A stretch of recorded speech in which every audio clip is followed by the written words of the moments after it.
जय हिंद दोस्तों। आज हम लोग इस वीडियो में क्लास 10th का वीवीआई ऑब्जेक्टिव क्वेश्चन कराने वाले हैं जो साइंस से रिलेटेड रहेगा। दोस्तों आज हम लोग इस वीडियो में 80 क्वेश्चन ऑब्जेक्टिव क्लियर करने वाले हैं, तो आप लोग वीडियो में अंत तक बने रहिएगा। दोस्तों देखिए हमारा पहला प्रश्न क्या है, किस दर्पण की फोकस दूरी ऋणात्मक होती है। बताइए दोस्तों, किस दर्पण की फोकस दूरी ऋणात्मक होती है, तो बताएंगे कि अवतल दर्पण की फोकस दूरी ऋणात्मक होती है। अगर फोकस दूरी धनात्मक बोलता है दोस्तों तो किसका हो जाता है, उत्तल का, लेकिन बोल रहा है क्या ऋणात्मक, तो क्या होगा, अवतल का। ऑप्शन नंबर बी होगा।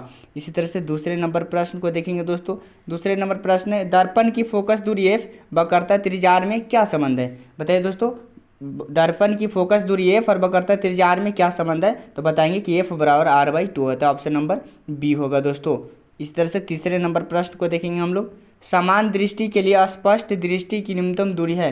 समान दृष्टि के लिए स्पष्ट दृष्टि की न्यूनतम दूरी कितनी होनी चाहिए, तो बताएंगे 25 सेंटीमीटर। कितनी होनी चाहिए दोस्तों, 25 सेंटीमीटर। न्यूनतम माने नज़दीक है, और दूर बिंदु पूछेगा तो अनंत होगा। क्या होगा, अनंत। नज़दीक पूछेगा न्यूनतम दूरी तो 25 सेंटीमीटर होगा। ध्यान रखिएगा दोस्तों इस क्वेश्चन पे। इसी तरह से चौथे नंबर प्रश्न को देखेंगे हम लोग। श्वेत प्रकाश का कौन सा रंग वर्ण किसी प्रिज्म से गुजरने के पश्चात सबसे कम झुकता है।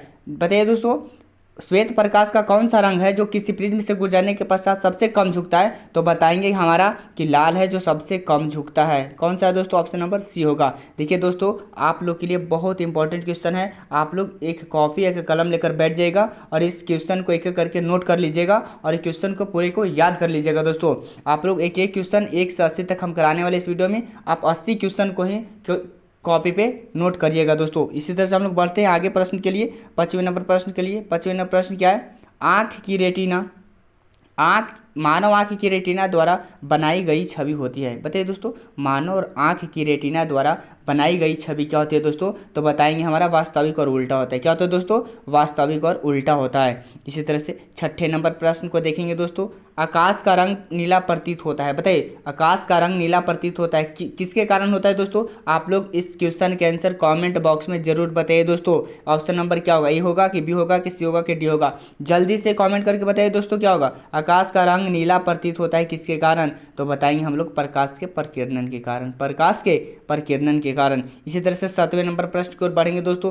किस दर्पण की वस्तु का प्रतिबिंब बड़ा बनता है। किस दर्पण से वस्तु का प्रतिबिंब बड़ा बनता है, तो बताएंगे हम लोग कि अवतल दर्पण से वस्तु का प्रतिबिंब बड़ा बनता है। इस क्वेश्चन पे ध्यान रखिएगा दोस्तों, किस दर्पण से वस्तु का प्रतिबिंब बड़ा बनता है, तो अवतल से। इसी तरह से हम लोग 8वें नंबर प्रश्न की ओर बढ़ेंगे। निम्नलिखित में कौन सा लेंस निकट दृष्टि दोष को ठीक करने के लिए उपयोग किया जाता है। बताइए, निकट के वस्तु, अगर आपको निकट की वस्तु को नहीं दिखाई दे रहा है तो कौन सा लेंस ऐसा डॉक्टर लगाएगा कि आपको आंख सही हो जाएगा, तो बताएंगे हम लोग कि अवतल लेंस का उपयोग किया जाएगा ना, तो फाइनल कर हो जाएगा दोस्तों, अवतल लेंस का उपयोग किया जाएगा तो निकट दृष्टि दोष खत्म हो जाएगा। इसी तरह से 9वें नंबर प्रश्न की ओर बढ़ते हैं। निम्न में से कौन उपकरण विद्युत धारा की उपस्थिति दर्शाता है। निम्नांकित में से कौन उपकरण विद्युत धारा की उपस्थिति दर्शाता है, तो बताएंगे हम लोग गैलेनोमीटर। गैलेनोमीटर होता है दोस्तों, ऑप्शन नंबर ए होगा। इसी तरह से 10वें नंबर प्रश्न की ओर बढ़ेंगे दोस्तों। दाएं हाथ के अंगूठे के नियम को किसने प्रतिपादित किया था। ये आपके लिए बहुत इंपॉर्टेंट क्वेश्चन है दोस्तों। दाहिने हाथ के अंगूठे के नियम को किसने प्रतिपादित किया था, तो बताएंगे कि मैक्सवेल ने। मैक्सवेल का दक्षिण हस्त दिया था, दक्षिण हस्त का मतलब दाएं हाथ होता है। ये बात को ध्यान रखिएगा दोस्तों, नोट कर लीजिएगा, नोट इसको कर लीजिएगा कि दाएं हाथ के अंगूठे किसने प्रतिपादित किया था, किस नियम को किसने प्रतिपादित किया था, तो मैक्सवेल ने किया था। इसी तरह से हम लोग 11 नंबर प्रश्न की ओर बढ़ेंगे दोस्तों। विभवांतर का ऐसे मात्रक क्या होता है, तो विभवांतर का ऐसे मात्रक वोल्ट होता है। क्या होता है दोस्तों, वोल्ट होता है। इस क्वेश्चन पे बहुत आप बारीकी से देखिएगा, ये विभवांतर का ऐसा मात्रक पूछेगा तो वोल्ट होगा। इसी तरह से 12 नंबर प्रश्न को देखेंगे दोस्तों। निम्नलिखित में से किस संयोजन द्वारा प्रतिरोध का मान बढ़ता है। बताइए, श्रेणी क्रम में बढ़ेगा कि समानांतर क्रम में, तो बताएंगे हम लोग कि श्रेणी क्रम में संयोजन द्वारा प्रतिरोध का मान बढ़ता है। इसी तरह से 13 नंबर प्रश्न को हम लोग देखेंगे दोस्तों। 13 नंबर प्रश्न क्या है, चुंबकीय बल रेखा की प्रकृति होती है। चुंबकीय बल रेखा की प्रकृति होती है। बताइए दोस्तों, जल्दी से कमेंट बॉक्स में करके बताइए तो चुंबकीय बल की रेखा की प्रकृति क्या होती है, तो बताएंगे कि चुंबकीय बल रेखा की प्रकृति काल्पनिक होती है। कैसा होता है दोस्तों, काल्पनिक होता है। इस क्वेश्चन पे ध्यान रखिएगा कि क्वेश्चन आपके लिए महत्वपूर्ण होने जा रहा है दोस्तों। आप लोग इस वीडियो में अंत तक बने रहिएगा। इसी तरह से 14 नंबर प्रश्न को देखेंगे हम लोग। 1 किलोवाट किसके बराबर होता है? तो 1 किलोवाट होता है तो 3.6 गुने 10 के पावर 6 जूल के बराबर होता है। ये ध्यान रखिए दोस्तों, ऐसे लिखेगा 1 किलोवाट घंटा, ऐसे 1 किलोवाट घंटा पूछेगा। ऐसे भी पूछ सकता है शॉर्ट में भी दोस्तों, ब्रैकेट बंद कर लीजिएगा। आप लोग अगर नोट्स कर रहे हैं कॉपी में तो ऐसे जरूर लिखिएगा 1 किलोवाट घंटा बराबर 3.6 गुने 10 के पावर 6 जूल होता है। इसी तरह से 15 नंबर प्रश्न को देखेंगे दोस्तों। नवीकरणीय ऊर्जा का स्रोत है, नवीकरणीय ऊर्जा का स्रोत सौर ऊर्जा है। कौन सा है दोस्तों? सौर ऊर्जा, ऑप्शन नंबर बी होगा। इसी तरह से 16 नंबर प्रश्न की ओर हम लोग बढ़ेंगे। कौन सा लेंस अपसारी लेंस भी कहा जाता है? कौन सा लेंस अपसारी लेंस भी? अपसारी, देखिए दोस्तों आपको कैसे पकड़ना है। आपका बोल रहा है अपसारी, जिसमें अप लग गया उसमें अवतल हो जाता है। ध्यान रखिएगा दोस्तों, जिसमें प का उच्चारण आ जाएगा अपसारी में तो अवतल लेंस का प्रयोग किया जाएगा। इसी तरह से 17 नंबर प्रश्न को देखेंगे दोस्तों। प्रकाश का प्राथमिक वर्ण क्या है? वर्ण का मतलब होता है रंग। ध्यान रखिएगा दोस्तों, वर्ण का मतलब क्या होता है? रंग होता है। तो प्रकाश का प्राथमिक वर्ण कौन हो सकता है? तो हम लोग बताएंगे कि लाल, हरा, नीला। इसको शॉर्ट में ऐसे याद रखिएगा, RGB। रेड माने लाल, हरा और नीला, ये उपरोक्त सभी होगा। इनमें से क्या हो जाएगा दोस्तों? सभी। ये हमारा प्राथमिक रंग है। ये हमारा क्या दोस्तों? प्राथमिक रंग है, RGB। इसी तरह से 18 नंबर प्रश्न की ओर हम लोग बढ़ेंगे। निम्नलिखित में कौन सा नेत्र का रंगीन भाग होता है? बताइए, निम्नलिखित में से कौन सा नेत्र का रंगीन भाग होता है? तो बताएंगे कि हमारा आइरिस होता है जो नेत्र का रंगीन भाग होता है। ऑप्शन नंबर डी होगा। इस क्वेश्चन आपके लिए एक एक क्वेश्चन महत्वपूर्ण हो रहा है दोस्तों इस वीडियो में। आप लोग इस वीडियो में अंत तक बने रहिएगा। इसी तरह से 19वें नंबर प्रश्न को देखेंगे। 1 HP बराबर होता है, 1 HP माने आश्व शक्ति भी बोल सकते हैं। क्या बोल सकते हैं दोस्तों? आश्व शक्ति। तो एक HP बराबर 746 वाट होता है। कितना होता है दोस्तों? 746 वाट। इसी तरह से 20वें नंबर प्रश्न को देखेंगे। विशालक शीशा मैग्नीफाइंग ग्लास होता है। विशालक शीशा या मैग्नीफाइंग ग्लास क्या होता है? तो अवतल लेंस में होता है। किस में होता है दोस्तों? अवतल लेंस में। इसी तरह से 21वें नंबर प्रश्न पे हम लोग चलेंगे। किसी चालक या जब किसी चालक तार से विद्युत धारा प्रवाहित होती है तो गतिशील कण होते हैं। जब किसी चालक तार से विद्युत धारा प्रवाहित होती है तो गतिशील कण क्या होते हैं? इलेक्ट्रॉन होते हैं। इलेक्ट्रॉन गमन करते रहता है, गतिशील दौड़ते रहता है दोस्तों, तो गतिशील कण इलेक्ट्रॉन होगा। इसी तरह से 22वें नंबर प्रश्न को देखेंगे। एम्पियर घंटा मात्रक है। एम्पियर घंटा मात्रक किसका है दोस्तों? आवेश का है। किसका है दोस्तों? आवेश का है। इसी तरह से 23 नंबर प्रश्न को देखेंगे हम लोग। निम्नलिखित में कौन सा मात्रक वाट के बराबर है? बताइए, जूल प्रति सेकंड पढ़े हैं? वाट किसका मात्रक होता है? शक्ति का। तो शक्ति बराबर क्या होता है? क्या होता है दोस्तों? शक्ति बराबर कार्य बटे समय होता है, तो जूल प्रति सेकंड होगा। ऑप्शन नंबर कौन होगा? ए होगा। क्या होगा दोस्तों? ए होगा। इसी तरह से 24 नंबर प्रश्न को देखेंगे। विद्युत धारा का ऐसा ही मात्रक होता है। विद्युत धारा का मात्रक क्या होता है दोस्तों? तो बताएंगे कि विद्युत धारा का मात्रक एम्पियर होता है। क्या होता है दोस्तों? एम्पियर होता है। इसी तरह से 25वें नंबर प्रश्न को हम लोग बढ़ेंगे। ग्लोबल वार्मिंग के लिए उत्तरदायी गैस कौन है? बताइए, ग्लोबल वार्मिंग के लिए उत्तरदायी गैस कौन हो सकता है दोस्तों? तो बताएंगे हम लोग कि CO2 कार्बन डाइऑक्साइड होगा जो ग्लोबल वार्मिंग के लिए उत्तरदायी गैस होगा। इसी तरह से 26 नंबर प्रश्न को हम लोग देखेंगे दोस्तों। शरीर में भोजन का पचना किस प्रकार की अभिक्रिया है? बताइए दोस्तों, शरीर में भोजन का पचना किस प्रकार की अभिक्रिया है? तो बताएंगे कि उपचयन अभिक्रिया। कौन सा अभिक्रिया है दोस्तों? उपचयन। ऑप्शन नंबर ए होगा। इसी तरह से 27 नंबर प्रश्न को देखेंगे हम लोग। काली चूना पर जब जल डाला जाता है तब अभिक्रिया होती है। तब काली चूना पर जब जल डालेंगे ना दोस्तों तब अभिक्रिया जानते हैं कैसा होगा? उसको ऊष्माक्षेपी अभिक्रिया होगा। कौन सा अभिक्रिया होगा? ऊष्माक्षेपी अभिक्रिया होगा। इसी तरह से 28वें नंबर प्रश्न को की ओर चलेंगे हम लोग। 28वें नंबर प्रश्न, निम्नलिखित में कौन सबसे अधिक अभिक्रियाशील है? बताइए, आपके पास 4 दिया हुआ है, इसमें कौन सबसे ज़्यादा अभिक्रियाशील है? तो बताएंगे हम लोग कि कॉपर है जो अधिक अभिक्रियाशील है। इसी तरह से 29 नंबर प्रश्न की ओर बढ़ेंगे हम लोग। 29 नंबर प्रश्न हमारा है, चूना जल का रासायनिक सूत्र है। चूना जल का रासायनिक सूत्र क्या होता है दोस्तों? तो बताएंगे CaOH का होल 2। CaOH का होल 2 होता है दोस्तों। इसी तरह से 30वें नंबर प्रश्न को देखेंगे। कोई विलयन लाल लिटमस पत्र को नीला कर देता है। ध्यान रखिएगा दोस्तों, कोई विलयन है जो लाल लिटमस पत्र को नीला कर देता है, उसका pH मान कितना होता है? बताइए, कोई विलयन है जो लाल लिटमस पत्र को नीला कर देता है तो उसका pH मान कितना हो सकता है? तो हम बताएंगे कि 10 और 11। 10 और क्या होता है? 11। इनमें दोनों होगा, ए और बी दोनों। ए और बी क्या होगा दोस्तों? दोनों। इसी तरह से 31 नंबर प्रश्न की ओर हम लोग बढ़ेंगे। एल्काइन में कार्बन कार्बन के बीच कितने संयोजक बंधन होते हैं? बताइए, एल्काइन में कार्बन कार्बन के बीच कितने सहसंयोजक बंधन होते हैं? तो बताएंगे हम लोग किस 3 होता है। कितना होता है दोस्तों? 3 होगा। इसी तरह से 32 नंबर प्रश्न की ओर हम लोग बढ़ेंगे। ग्लूकोज का आणविक सूत्र होता है, ग्लूकोज का आणविक सूत्र होता है C6H12O6, C6H12O6 होता है दोस्तों। तो ऑप्शन नंबर क्या होगा? ए होगा, क्योंकि सी कार्बन 6 गो, हाइड्रोजन 12 गो, ऑक्सीजन भी 6 गो है दोस्तों। इस क्वेश्चन पे ध्यान रखिएगा दोस्तों। इसी तरह से 33 नंबर प्रश्न की ओर बढ़ते हैं। उच्चवासीय अम्लों के सोडियम लवण कहलाते हैं, उच्चवासीय अम्लों के सोडियम लवण कहलाते हैं। तो बताएंगे कि हम लोग को साबुन कहलाएगा। क्या कहलाएगा? साबुन। ऑप्शन नंबर ए होगा। उच्चवासीय जब भी आएगा तो साबुन पे टिकअप करिएगा दोस्तों। इसी तरह से 34 नंबर प्रश्न की ओर देखेंगे हम लोग। CHO अभिक्रियाशील मूलक को कहते हैं, बताइए CHO अभिक्रियाशील मूलक को क्या कहते हैं? तो बताएंगे हम लोग कि एल्डिहाइड कहते हैं। क्या कहते हैं? एल्डिहाइड। इसी तरह से 35 नंबर प्रश्न की ओर हम लोग चलेंगे। आवर्त सारणी के किसी आवर्त में बाएं से दाएं जाने पर तत्वों की परमाणु त्रिज्या क्या होती है? बताइए। आवर्त सारणी है, पीरियोडिक टेबल देखें, उसमें किसी आवर्त में बाएं से कहाँ जाएंगे? बाएं से दाएं जाने पर तत्वों की परमाणु त्रिज्या हम लोग बताएंगे कि घटती है। क्या होती है? घटती है। कब? जब बाएं से दाएं जाएंगे। इसी तरह से 36 नंबर प्रश्न को हम लोग पढ़ेंगे।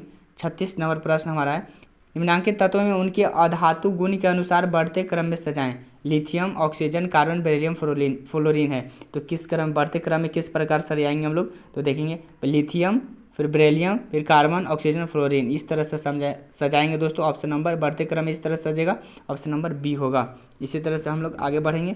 37 नंबर प्रश्न को देखेंगे हम लोग। सिलिकॉन क्या है? तो सिलिकॉन क्या है दोस्तों? जल्दी से बताइए। तो सिलिकॉन हम लोग बताएंगे कि सिलिकॉन एक उपधातु है। क्या दोस्तों? उपधातु। ऑप्शन नंबर सी होगा। इसी तरह से आगे 38 नंबर प्रश्न को देखेंगे।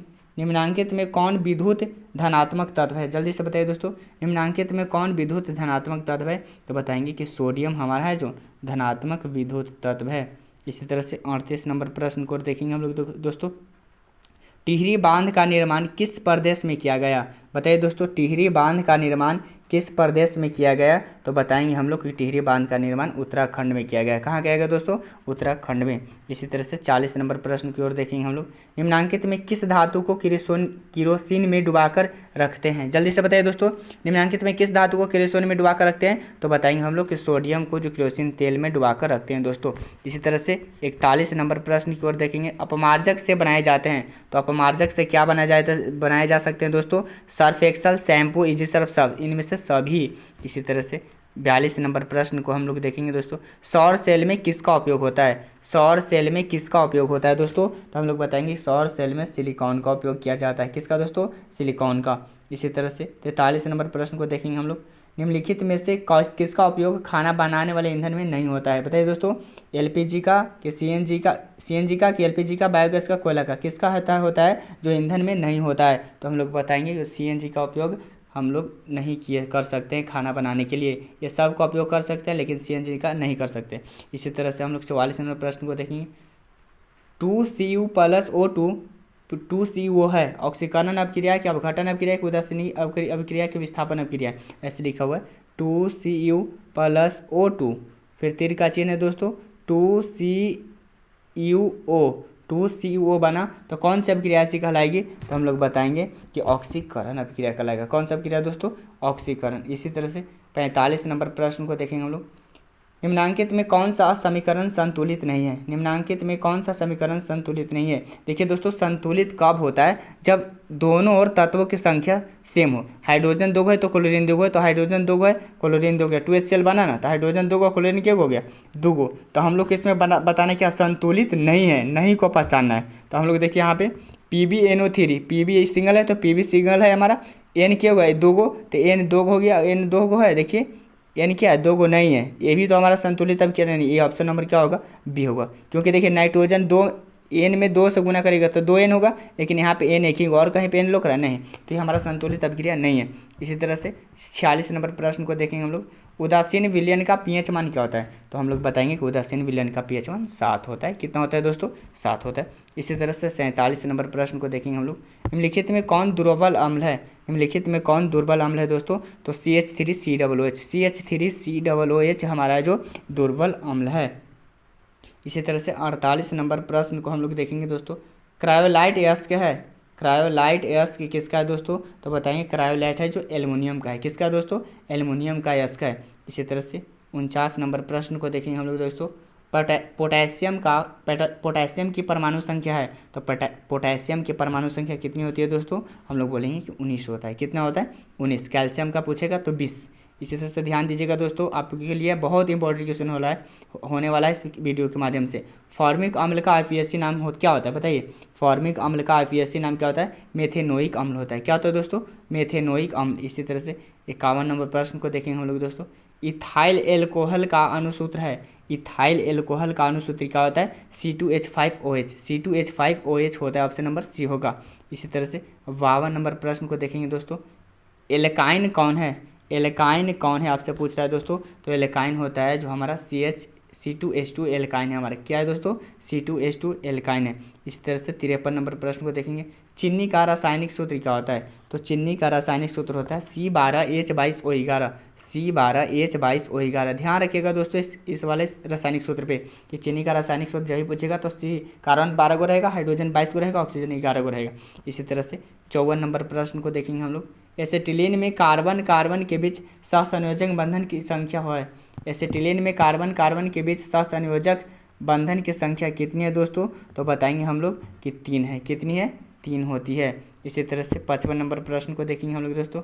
श्वसन के अध्ययन के लिए उपयोग किए जाने वाले बीज है। श्वसन के अध्ययन के लिए उपयोग किए जाने वाले बीज कैसा है दोस्तों? तो अंकुरित बीज बताएंगे। कैसा? अंकुरित बीज। इसी तरह से 56 नंबर प्रश्न को देखेंगे दोस्तों। मानव वृक्क किस प्रणाली का एक हिस्सा है? मानव वृक्क किस प्रणाली का एक हिस्सा है? तो बताएंगे उत्सर्जन का एक हिस्सा है। क्या दोस्तों? उत्सर्जन का एक हिस्सा है। इसी तरह से 57 नंबर प्रश्न को देखेंगे। पौधे में जाइलम निम्नलिखित में से किसके परिवहन के लिए जिम्मेदार है? पौधे में जाइलम है जो निम्नलिखित में से किसके परिवहन के लिए जिम्मेदार है? तो बताएंगे कि पानी के लिए जिम्मेदार है दोस्तों। 57 का क्या होगा? ए होगा। इसी तरह से 58 नंबर प्रश्न को देखेंगे हम दोस्तों। श्वसन के दौरान कौन सी गैस निकलती है बताइए? श्वसन के दौरान कौन सी गैस निकलती है? तो श्वसन के दौरान हमारा कार्बन डाइऑक्साइड CO2 निकलता है। इसी का नाम है दोस्तों carbon dioxide. Option number A होगा। इसी तरह से 59 नंबर प्रश्न को देखेंगे दोस्तों। फलों के पकाने को निम्न में से किससे नियंत्रित किया जाता है? फलों को पकाने के निम्न में से किससे नियंत्रित किया जाता है? तो बताएंगे ऑप्शन नंबर होगा सी, एथिलीन से। इथिलीन से होगा दोस्तों फलों को पकाने के लिए। इसी तरह से 60 नंबर प्रश्न को देखेंगे हम दोस्तों। न्यूरॉन का वह हिस्सा जहां जानकारी हासिल की जाती है। न्यूरॉन का वह हिस्सा जहां जानकारी हासिल की जाती है वह क्या कहलाता है? तो बताएंगे हम लोग कि वो हमारा कहलाता है डेंड्राइट कहलाता है। क्या कहलाता है? डेंड्राइट। इसी तरह से 61 नंबर प्रश्न को देखेंगे दोस्तों हम लोग। निम्नलिखित में से कौन आपातकाल का हार्मोन है? बताइए निम्नलिखित में से कौन आपातकाल का हार्मोन है दोस्तों? तो हम लोग बताएंगे 61 नंबर का आंसर कि हार्मोन है जो हमारा एड्रीनलाइन है। एड्रीनलाइन है जो हमारा हार्मोन का हिस्सा है एक आपातकाल का। इसी तरह से 62 नंबर प्रश्न को हम लोग देखेंगे दोस्तों। 62 नंबर प्रश्न, निम्नलिखित में से कौन सी अनैच्छिक क्रिया नहीं है? तो बताएंगे कि कौन सी ऐसी है जो अनैच्छिक क्रिया नहीं है? चबाना हमारा अनैच्छिक क्रिया नहीं है, चबाना। ऑप्शन नंबर डी होगा। इसी तरह से 63 नंबर प्रश्न को देखेंगे दोस्तों। मानव में गर्भ की अवधि कितनी होती है? मानव में गर्भ की अवधि कितनी होती है? तो बताएंगे हम लोग कि 270 दिन होता है। कितनी होती है? 270 दिन। इसी तरह से हम लोग 64 नंबर प्रश्न को देखेंगे दोस्तों। गंगा एक्शन प्लान कब शुरू हुआ? तो गंगा एक्शन प्लान कब शुरू हुआ था दोस्तों? तो हमारा होगा 1985। ऑप्शन नंबर बी होगा। 1985 में गंगा एक्शन प्लान शुरू हो गया था। इसी तरह से 65 नंबर प्रश्न को देखेंगे दोस्तों। मुकुलन द्वारा अलैंगिक जनन निम्नांकित किसमें होता है? बताइए मुकुलन द्वारा अलैंगिक जनन किसमें होता है? तो बताएंगे हम लोग को ईस्ट में होता है। किस में होता है? ईस्ट में होता है। इसी तरह से हम लोग 66 नंबर प्रश्न की ओर बढ़ेंगे दोस्तों। निम्न में से कौन सी बीमारी श्वसन तंत्र से संबंधित है? बताइए कौन सी ऐसी बीमारी जो श्वसन तंत्र से संबंधित है? तो हम लोग बताएंगे कि टीबी। किससे दोस्तों? श्वसन तंत्र से संबंधित है टीबी। इसी तरह से हम लोग 67 नंबर प्रश्न की ओर बढ़ेंगे। मनुष्य और अन्य मांसाहारी जीव निम्नलिखित में से किसका पाचन नहीं कर पाते? मनुष्य और अन्य मांसाहारी जीव निम्नलिखित में से किसमें पाचन नहीं कर पाते, तो बताएंगे हम लोग सेल्यूलोज में नहीं कर पाता है पाचन। इसी तरह से 68 नंबर प्रश्न को देखेंगे हम लोग दोस्तों। ब्रेन हैमरेज का मुख्य कारण है हाइपरटेंशन का, यही आपका इंपॉर्टेंट है। ब्रेन हैमरेज को बचा सकता है, ज़्यादा टेंशन मत लीजिए दोस्तों। इसी तरह से 69 नंबर प्रश्न को देखेंगे हम लोग। निम्न में से परजीवी पादप का उदाहरण क्या है। परजीवी सौवस्य अपरजीवी होता है ना दोस्तों, तो परजीवी है, एक दूसरे पे निर्भर रहता है खाने के लिए, तो परजीवी का हमारा आंसर होगा क्या, परजीवी पादप का उदाहरण क्या है, तो बताएंगे हम लोग कि परजीवी का उदाहरण है कसकूटा, ऑप्शन नंबर बी होगा। इसी तरह से 70 नंबर प्रश्न को देखेंगे दोस्तों। हृदय से रक्त को संपूर्ण शरीर में पंप किया जाता है, हृदय से संपूर्ण शरीर में पंप किया जाता है, तो बताएंगे आलिंदों द्वारा पंप किया जाता है। इसी तरह से 71 नंबर प्रश्न को देखेंगे दोस्तों। हाइड्रा में अलैंगिक जनन की विधि है, हाइड्रा में अलैंगिक जनन की विधि कितनी है, तो बताएंगे हम लोग मुकुलन होता है, क्या होती है, मुकुलन। इसी तरह से 72 नंबर प्रश्न को देखेंगे दोस्तों। जनन संचारित रोग है, तो हम लोग बोलेंगे कि सिफिलिस का, एड्स का, गोनोरिया का, इनमें से सभी, तीन में से सभी है जो जनन संचारित रोग है। इसी तरह से 73 नंबर प्रश्न को देखेंगे।